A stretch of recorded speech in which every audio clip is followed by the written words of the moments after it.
Hi, my name is John Piazza, chef at Dorsey School's Culinary Academy, and today we're going to cover a topic that's unique to most. It's called sous vide cooking. And what we're going to do today is we're going to get sous vide a fillet of beef. I have 3 of them started right now because once I explain the process, we're going to go through and I'm going to show you how to what's called retherm that sous vide tenderloin. So let me introduce you to the vacuum sealer. This piece of equipment has food grade bags in it, which is what you want to use, is a food grade bag. Using a standard Ziploc isn't designed for the heat or use of the vacuum sealer, so we recommend food grade bags. They store in this piece of equipment. What we'll do down here, there is a small heating element where we'll cut the bag to size, we'll be able to seal the end, add our fillet in, then seal the other end, and we'll have the air drawn out, which will allow us to then put it in the circulator. So we're going to take a look. This is our fillet, and we're going to get about that size bag, enough so the fillet will sit in there comfortably and we'll have enough room, about 1 inch on either side, to seal it.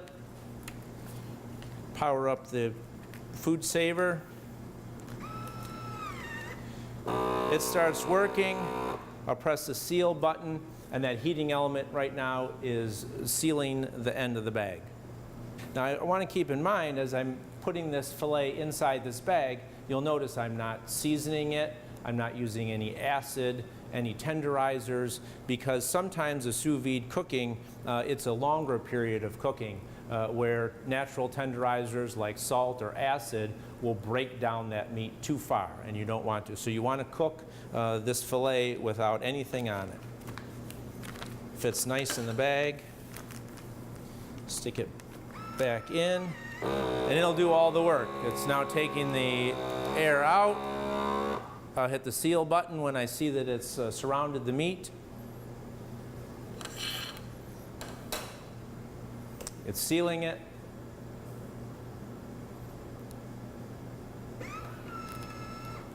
And now we have a watertight environment. So let me explain why we need a watertight environment and why sous vide is an advantage. Sous vide cooking allows us to cook at the precise temperature where we want the finished product to be completed. If you look at the way we would normally cook this fillet, possibly on the grill, maybe on a flat top pan, and then finish in the oven, what we're doing is we're surrounding the meat with very hot air. So we'll have our oven at 400 degrees or 375 degrees, or we'll have the grill sometimes at 500, 600 degrees. That's very, very hot. What it does is it surrounds that piece of meat with that very, very hot air.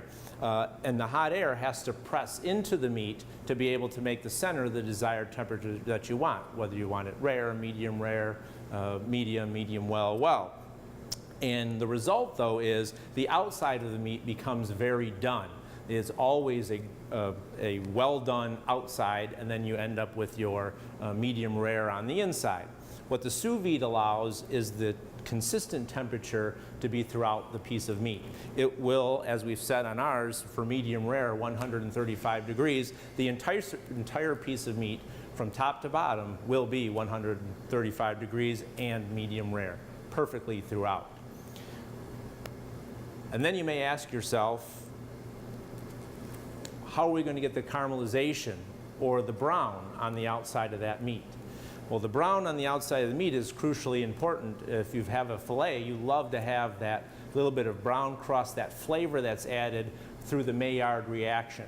It's actually a reaction of the heat with the proteins and the amino acids that are in the meat, in the steak itself, and it creates a very luscious, rich flavor. Now we still want to get that, and I'm going to show you a little bit later how we create that Maillard reaction on this fillet when it's done sous viding. Okay, so we talked about sous vide cooking meat to a very consistent temperature. Another advantage of the circulation surrounding the product with a consistent temperature is you're able to reheat things very consistently and very precisely. You're not dropping vegetables in a boiling water. You're actually putting them in a precise temperature, bring them up, and you can serve them right out of the sous vide. So what I have here in front of me is some asparagus that I have blanched. It's par cooked. And it is vacuum sealed. This is a mashed potatoes, fully seasoned, ready to go, and carrots with a little bit of compound butter. That's a butter filled with delicious herbs, salt and pepper. The mashed potatoes remember that's a sealed food grade bag, so it's now surrounded with 165 degrees, and it will gently start coming up to temperature.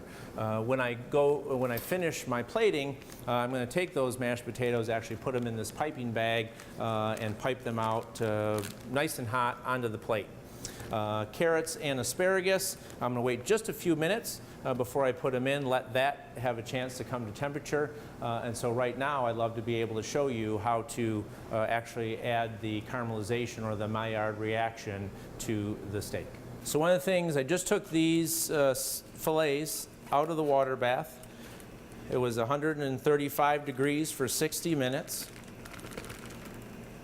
So they are at that temperature. They are medium rare all the way through. Great. So now what we want to do is we want to create that wonderful crust that sits outside of a beautifully cooked fillet. And so what I'm going to do is I'm going to add a little bit of butter to this pan. I'm going to season my fillet.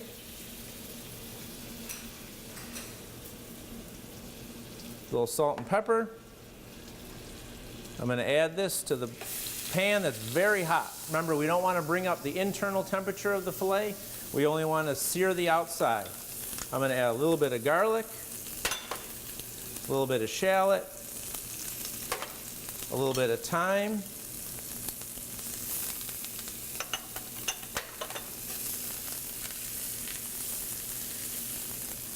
and just a little bit of oil.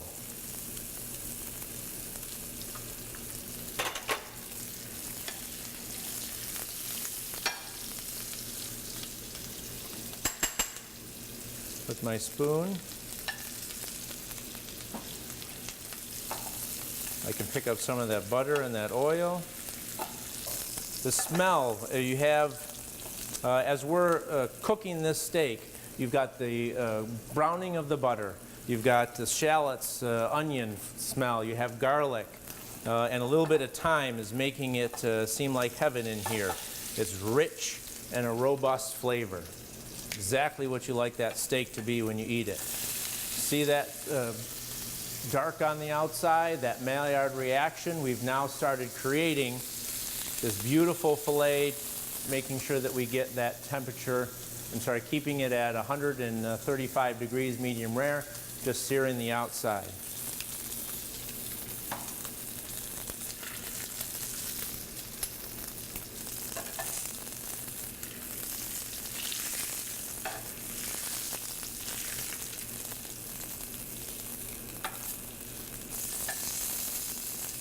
Remember, the longer that the steak sits in this very heated pan, the more the temperature will want to rise on the inside, and we don't want that to happen.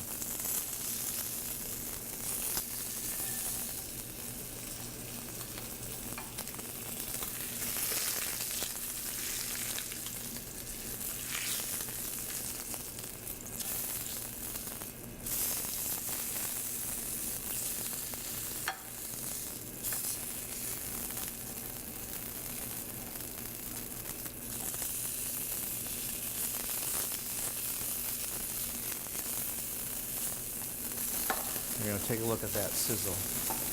And it's a grill pan. So we take our fillet,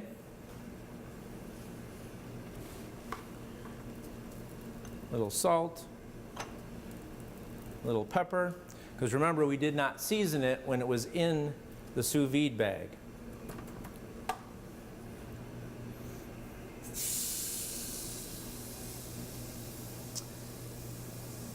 Very similar concept.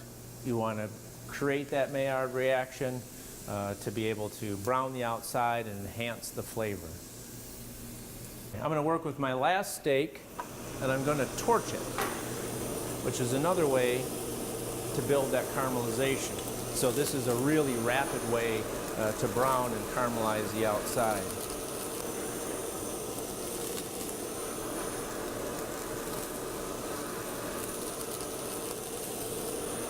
Creating the same reaction, but just a lot hotter.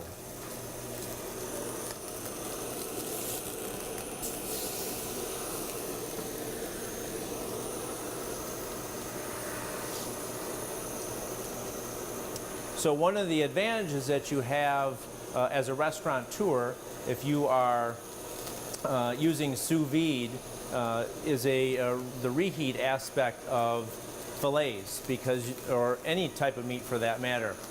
Imagine you were serving a party, and at that party there was 50 guests, and 25 of them wanted a medium rare steak, and 25 of them wanted a mid-well steak.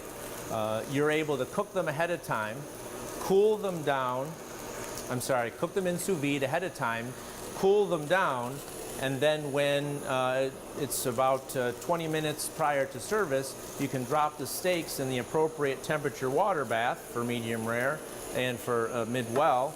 And what you end up with is then the cook has to open up the bag and then finish the plating. The steak is done, it's ready to go, and there's absolutely no waste because they're always perfectly medium rare and they're always perfectly the temperature that you want them to be. So getting to know your cooking temperatures is an excellent skill when you're working with sous vide.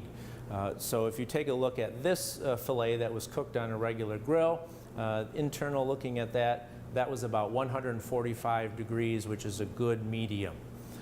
So I'll run over the chart with you. 125 to 128 is rare. 135, which is what we were using as a temperature for these fillets, is mid-rare. 145, give or take a few degrees, is medium. 155 is mid-well, and then going into 170-ish is well done.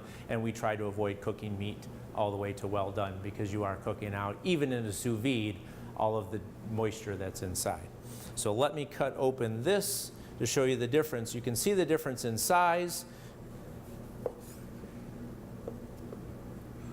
And you can see in this steak, it is 135 degrees all the way to the edge. We didn't end up with that graying, which is well done and dry. And you can see the size difference. And the flavor is wonderful.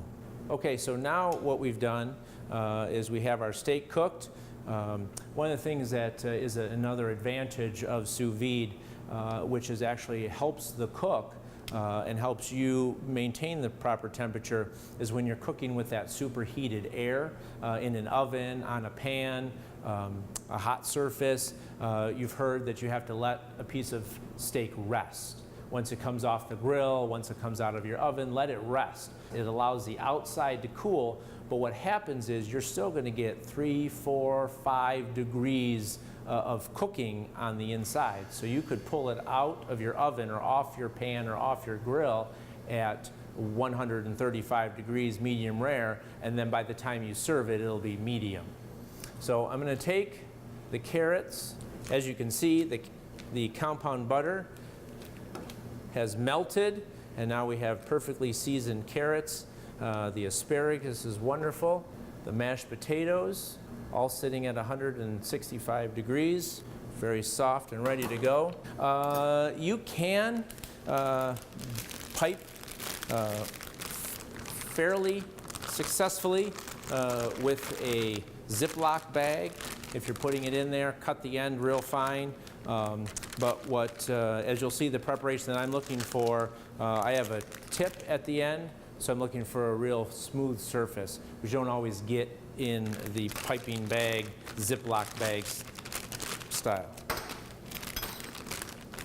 So I load the potatoes in my piping bag.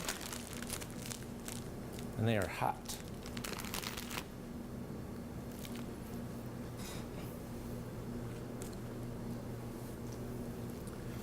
First, I'm going to start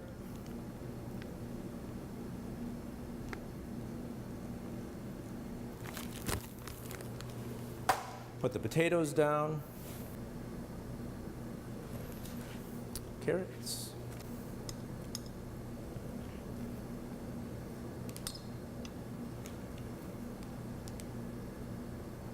asparagus. And this is the filet that I cooked with the shallots, and I'm just going to cut this open. I normally wouldn't cut it open, but for demonstration I want to make sure you can see this beautiful piece of meat as well. I have a very delicious demi-glace.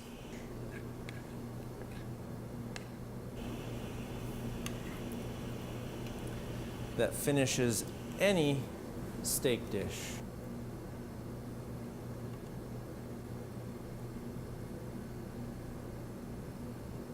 Sous vide filet mignon.